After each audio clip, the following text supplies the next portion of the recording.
Now, in June this year, the Bank of Ghana warned the general public against taking loans from over 97 unlicensed online loan platforms. However, in recent times, despite the Cybersecurity Authority making close to 400 arrests of individuals involved in the practice, the activity of digital lending operators giving out loans to the public seems to be on the rise, with various regulators, including the Bank of Ghana and the Securities and Exchange Commission, struggling to bring the situation under control. ChannelOne News' Jude Duncan has been monitoring the development and comes through with this report. Amidst the country's economic downturn and the increasing cost of living, some Ghanaians have had to resort to unconventional means to make ends meet. The need for quick and easily accessible money, sometimes with no collateral, has been an appealing relief for those in dire financial need. The huge and often unrealistic interest rates, coupled with a short repayment period, mean that the borrowers are unable to repay on time. Their decision to seek financial support through loans from unlicensed digital lending services has in most cases led to very difficult and embarrassing experiences, with some suffering emotional and even mental trauma for months afterward. For some, the need for quick financial relief has not only left them in the never-ending cycle of debt, but has also taken away any remaining pride and dignity due to the persistent harassment by these unlicensed and fraudulent online lending operators. Some of these unlicensed apps include Flash Cash, GH Lending, CD Boom, Top Credit, Fufu Credit, Fun Cash, Soft Cash, Ghana Loan, and Bosiapa. Others include Cola Cash, Easy Access Loans, Happy Loans, Mega Credit, among many others. Desmond Akoli, a victim who took money from 3 different unlicensed apps, narrated how the excessive interest on these loans make it practically impossible to repay by the due date. He explained to ChannelOne News the constant harassment he's had to endure from the operators of these digital lending services. I've had experiences with 3 different online lending apps. Yeah, I think Safe Loan, Best Loan, and Profit Loan. Yeah, and for me, one thing that strikes me the most, is the exorbitant interest rate. The interest rates are super high. They are out of the roof. I think the first instance I requested for an amount of 150 cedis, and the amount that was actually disbursed into my account was 105 cedis. Yeah, and there was a reduction in 45 cedis, and they said the 45 cedis reduction is due to a so-called service charge. I don't know. I actually do not know what that is though. I remember one time that I was supposed to make payment and it was due. One of the messages was like, look, don't compel us to make negative conclusions about you if you don't send us our money. Another message also saying, look, if you don't make payment today, we are going to tag you as refused to pay, all sort of things. They send you all, for the lack of a better word, and quote unquote, they send you all sort of nonsense messages. Michael Asare also narrated how a close friend of his had his picture circulated on social media with the inscription "Loan Defaulter." So one early morning, I took out my phone, opened up the WhatsApp message to find this message from an unknown number. I opened the message and there was a picture of my friend, his passport picture, his Ghana card, and an inscription boldly written in red ink that "Loan Defaulter."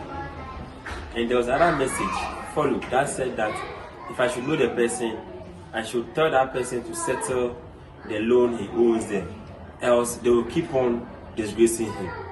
In a statement issued on Thursday, June 27, the Cybersecurity Authority said it had received over 130 reports in 2024 from victims of cyberbullying by operators of these various mobile loan apps. The number, based on feedback collated by ChannelOne News, could be higher considering the prevalence of these online mobile loan apps. Aside seeking to make quick money, the operators of these digital lending applications are also involved in the practice of commercializing the personal data and information their subscribers willingly provide during the signing up process. Isaac Mensah, a senior manager responsible for threat intelligence and scam analysis with the Cybersecurity Authority, explained how these fraudulent mobile loan operators go about their business.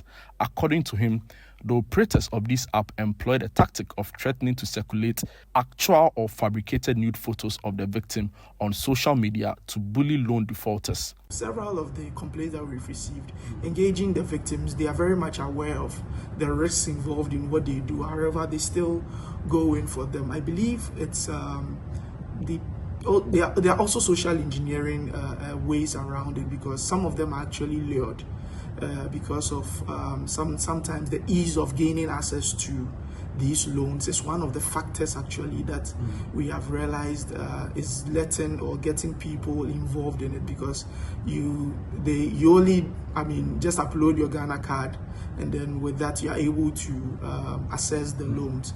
However, there are other ways that these criminals are using to exploit their victims. He also warned the operators of these mobile loan services that the Cybersecurity Authority has intensified their efforts and will soon come after all unlicensed operators. For those that are falling victim to it, the Cybersecurity Authority has what we call the Cybersecurity Incident Reporting Points of Contact. It has 6 channels through which you can report some of these incidents to the Cybersecurity Authority. For the operators of the app, all I would say is it is better you stop your operations, because we are actually onto you. We are definitely going to get to the bottom of this. So just be cautious of this. You can't operate and think you're hiding. There's nothing like I'm hiding in the internet space. You're definitely going to find you. President of the Ghana Association of Savings and Loans Companies, Trinebo Akodua-Boakye, in an interview with ChannelOne News, called on the general public to desist from patronizing the services of these unlicensed online lending operators. Granting a loan in Ghana here is regulated by law. There are 2 key laws that deal with the granting of loans. You have the Non-Bank Financial Institutions Act, which tells you that anyone who grants loan should get license from Bank of Ghana. Then you have Borrowers and Lenders Act. Now, the Borrowers and Lenders Act is supposed to protect the lender as well as the borrower. So borrowers also have rights under these things. So I will encourage everybody to build their capacity in terms of what are the regulatory framework we have as a country, so that we can all build and fight against this canker. He also spoke on the measures the industry, together with regulators and security intelligence agencies, are putting in place to curb the rise of these operators. Some of the things that we're doing as an industry, one is to educate the public, and through the media, which your institution is also doing very well, to educate the public and to let the public know that for you to sign up to any application online, you need to be guided. The general public has been urged to desist from patronizing the services of these fraudulent and unlicensed mobile loan operators, since their businesses constitute an illegality. And to the operators of these digital online lending services, the relevant security agencies and the Cyber Security Authority say they'll be coming after you. So be warned. Reporting for ChannelOne News, Jude Duncan.